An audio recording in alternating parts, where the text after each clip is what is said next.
ರಾಜ್ಯದಲ್ಲಿ ಕಟ್ಟಕಡೆಯ ಪ್ರಜೆಯೂ ಸಹ ಹಸಿವಿನಿಂದ ನರಳಬಾರದು ಅಂತೇಳಿ ಸಿದ್ದರಾಮಯ್ಯನ ಸರ್ಕಾರ ಅನ್ನಭಾಗ್ಯ ಯೋಜನೆಯಲ್ಲಿ ಪಡಿತರ ಅಕ್ಕಿಯನ್ನು ವಿತರಣೆ ಮಾಡುತ್ತಿರುವುದಕ್ಕೆ ರೈತ ಸಂಘದಿಂದ ಸ್ವಾಗತವನ್ನು ಬಯಸ್ತೇವೆ.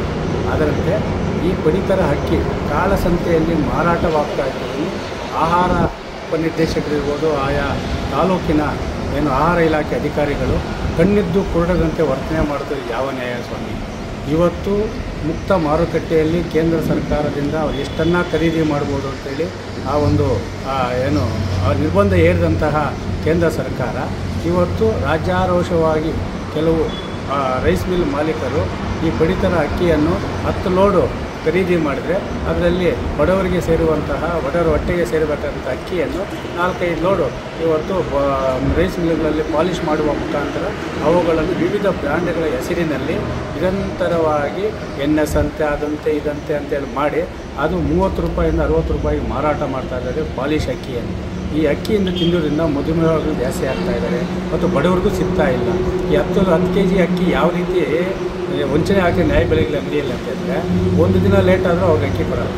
ಒಂದು ಮನೇಲಿ 10 ಜನ ಆದರೆ 10-100 kg ಆಯಿತು, 2 ಮೂಟೆ ಅಲ್ಲೇ ಬಂದ್ಬಿಡ್ತು. ಈ ಥರ ನಿರಂತರವಾಗಿ ದಂಧೆ ಆಗೋದ್ರ ಜೊತೆಗೆ ಇವತ್ತು 6 ತಾಲೂಕುಗಳಿಗೆ ಬಂಗಾರಪೇಟೆ FCಯಿಂದ ವಿತರಣೆ ಮಾಡುವ ಲಾರಿ ಮಾಲೀಕರು ಇವತ್ತು ಕಿಲೋಮೀಟರ್ಗಳಲ್ಲೂ ವಂಚನೆ ಮಾಡ್ತಾ ಇದ್ದಾರೆ. ಅವ ಮೇಲೆ ಟಾರ್ಪಲ್ಲೂ ಹಾಕಲ್ಲ, ಮಣ್ಣು ಕಸ ಎಲ್ಲ ತುಂಬ್ಕೊಂಬಂದು ರಾಜಾರೋಷದ ಆ ಲಾರಿಗಳಿಗೆ FCಗಳಿರಲ್ಲ, ಇನ್ಶೂರೆನ್ಸ್ಗಳಿರಲ್ಲ, ಯಾವುದೇ ರೀತಿಯ ಈ ಆಹಾರ ಇಲಾಖೆ ನಿಯಮಗಳನ್ನು RTO ನಿಯಮಗಳನ್ನು ಉಲ್ಲಂಘನೆ ಮಾಡಿ ಆ ಒಂದು ದಂಧೆಕೋರರು ಈ ಒಂದು ರೈಸ್ ಮಿಲ್ ಮಾಲೀಕರ ಜೊತೆ ಶಾಮೀಲಾಗಿ ಅಲ್ಲಿನ ಗೋಡನ್ ಮ್ಯಾನೇಜರ್ಗಳು ರಾಜಾರೋಷವಾಗಿ ಪ್ರತಿ ತಿಂಗಳು ಏನಿಲ್ಲ ಅನ್ನೋ 6 ತಾಲೂಕಿನಲ್ಲೂ 25-30 ಲೋಡ್ ಅಕ್ಕಿನ ಕಾಳಸಂತೆಯಲ್ಲಿ ಪ್ರತಿಷ್ಠಿತ ರೈಸ್ ಮಿಲ್ಗಳಿಗೆ ಮಾರಾಟ ಮಾಡ್ತಾಯಿದ್ದಾರೆ. ಇನ್ನು ಬಂಗಾರಪೇಟೆ ಆಹಾರ ನಿರೀಕ್ಷಕರಿದ್ದಾರೆ, ಖಂಡಿತವಾಗ್ಲೂ ಅವ್ರಿಗೆ ದಾಖಲೆಗಳ ಸಮೇತ ಕೊಟ್ಟರು ನಮ್ಮ ವಿರುದ್ಧ ಇಟ್ಕೊಳ್ತಾರೆ ಹೊರತು ಅವ್ರು ಯಾವುದೇ ಕ್ರಮ ಕೈಗೊಳ್ತಾ ಇಲ್ಲ. ಇನ್ನು ನಮ್ಮ DD ಅವ್ರಿಗೆ ಫೋನ್ ಮಾಡಿ ಹೇಳಿದ್ರೆ ಹೌದಾ ನಾವು ಇದನ್ನು ಪರೀಕ್ಷೆ ಮಾಡ್ತೀವಿ ಅಂತ ಹೇಳ್ಬಿಟ್ಟು ನೆನೆಸ್ಕೊತಾ ಇದ್ದಾರೆ.